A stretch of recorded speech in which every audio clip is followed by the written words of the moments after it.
Now coming to the next 1, 5, 8, 6, right.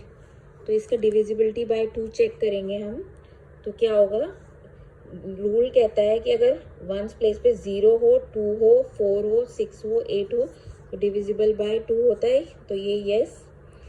3 rule कहता है कि इनका sum of digit that is 1 + 5 + 8 + 6 that is 5 + 1 6, 6 + 6 12, 12 + 8 20।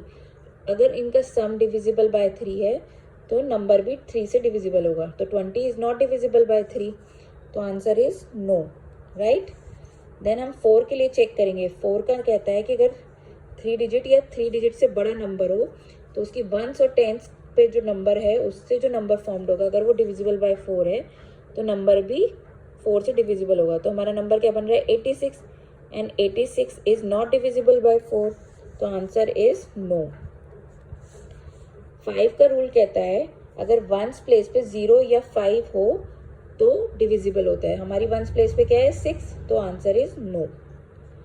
Then उसके बाद 6 का रूल कहता है अगर कोई नंबर 2 से भी डिविजिबल है और 3 से भी डिविजिबल है तो 6 से डिविजिबल है, और हमारा 2 से तो डिविजिबल है 3 से नहीं है, तो आंसर इज नो। देन 8 का रूल कहता है अगर कोई नंबर 4 डिजिट है या उससे बड़ा है तो हम उसकी वंस, टेंस और 100 को मिला के जो नंबर बनेगा अगर वो 8 से डिविजिबल है तो नंबर भी 8 से डिविजिबल है। तो हमारा नंबर बन रहा है 586। तो हम इसे डिवाइड करके देख लेते हैं। तो 8 5 जा 40 होता है, 8 6 जा 48 होता है, और 8 7 जा 56 होता है। तो हम 56 लेंगे। 8 7 जा 56, 2 गया 6 बचा, 8 2 जा 16, 8 16 8 3 जा 24। तो यहाँ पे 3 लिखे हैं, हमारा बचा रिमाइंडर 2। हमारा रिमाइंडर 0 नहीं आ रहा है, इसका मतलब 8 से नहीं डिविजिबल है, राइट। देन हमारा 9 का रूल कहता है अगर सम ऑफ डिजिट्स डिविजिबल हो 9 से तो इसका मतलब नंबर भी 9 से डिविजिबल है। हमारा सम क्या आया था 20, 20 इज नॉट डिविजिबल बाय 9, तो आंसर इज नो। देन उसके बाद 10 का रूल कहता है अगर वंस प्लेस पे 0 हो तो नंबर 10 से डिविजिबल होता है, लेकिन वंस प्लेस पे 0 नहीं है तो number is not divisible by 10। Then 11 का रूल कहता है कि सबसे पहले ऑड डिजिट्स का सम निकालो, दैट इज 5 + 6, और इवन डिजिट का सम निकालो, दैट इज 1 + 8। तो 5 + 6 कितना हो गया 11, और ये हो गया 9। इनका डिफरेंस हुआ 2, और रूल कहता है अगर डिफरेंस 0 हो या 11 से डिविजिबल हो तो नंबर डिविजिबल होता है, and 2 is not 0, neither it is divisible by 11, so number is not divisible by 11। Then हम नेक्स्ट नंबर लेते हैं 275। इसके लिए भी रूल्स देखते हैं। 2 से 0 नहीं है, 2 नहीं है, 4 नहीं है, 6 नहीं है, 8 नहीं है इसके वंस प्लेस पे, तो not divisible by 2, right. Then उसके बाद 3 का रूल कहता है कि सम ऑफ डिजिट्स अगर 3 से डिविजिबल है तो नंबर 3 से डिविजिबल होगा। तो क्या कहते हैं 7 + 2 that is 9, 9 + 5 that is 14, 14 is divisible by 3, no. अब 4 के लिए चेक करते हैं। एक तो 4 का रूल है ही, लेकिन अगर कोई नंबर जब 2 से ही डिविजिबल नहीं है तो वो 4 से भी नहीं होगा। क्यों? क्योंकि 4 is a multiple of 2।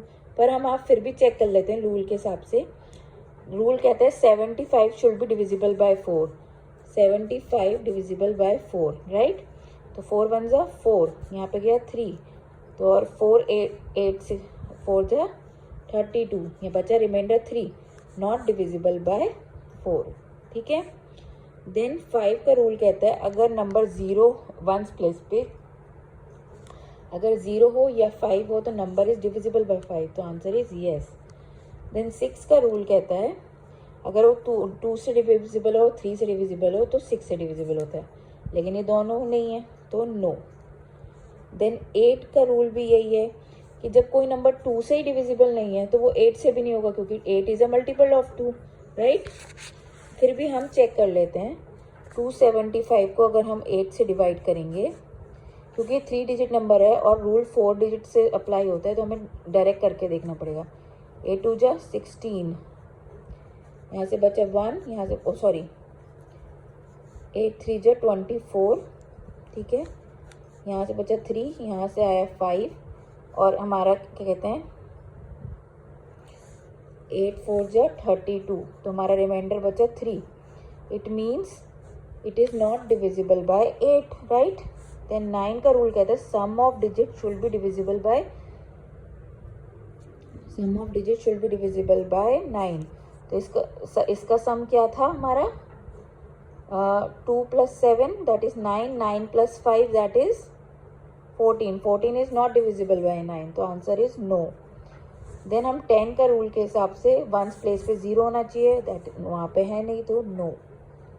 Then 11 का रूल कहता है कि sum of odd digits that is 5 + 2 that is 7 और इवन प्लेसेस पे क्या है 7. 7 - 7 इज 0.